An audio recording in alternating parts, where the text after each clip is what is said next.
Magandang araw mga kababos. Narito ang latest news ngayon sa PBA.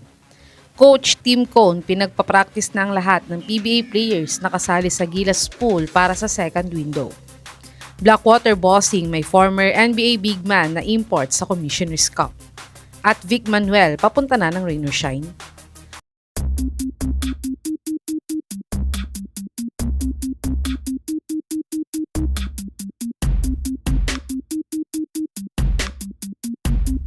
Malapit na nga ang second window ng Gilas sa FIBA World Cup Asian Qualifiers.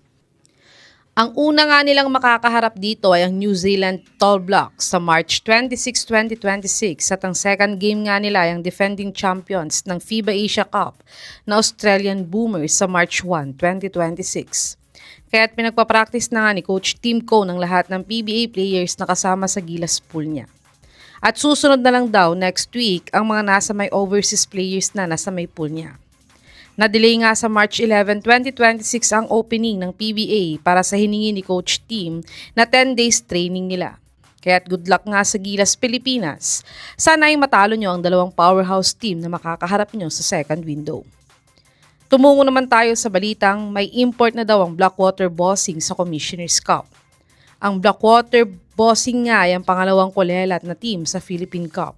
At sila nga ay may 1 win at 10 losses last conference. Kaya't kailangan ngang bumawi ng Blackwater next conference para hindi magtuloy-tuloy ang losing streak record nila. At kagabi nga ay nakakuha na sila ng import na former NBA big man na si Daniel Oshifu. Siya nga ay 6'11" na big man at former import din ng TNT sa East Asia Super League tournament dati. Si Oshifu ay nag-average ng 5.5 points, 5.5 rebounds, 2.5 assists, 1.5 steals, 20% 3-point shooter at 66% free throw shooter sa kanyang 2024-2025 BCL Asia season. Sa tingin niyo mga kababos, si Daniel Oshifu na ba ang magdadala sa Blackwater para makapasok sila sa PBA playoffs next conference? I-comment niyo na po yan sa baba. Dumako naman tayo sa balitang kinuha nga daw ng rain or shine si Vic Manuel. Kakatapos nga lang ng short contract ni Musselman sa Converge last PBA playoffs. At sa Zamboanga Valientes naman siya naglaro last month.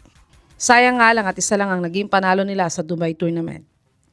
Pero ayon nga sa source na to, ay napaka-loaded na daw ng lineup ng Converge kaya hindi na nila extend ang kontrata ni Musselman. Pero ang gusto daw isay ng rain or shine si Vic Manuel ngayon dahil kulang nga sila ngayon sa big man dahil sa injury.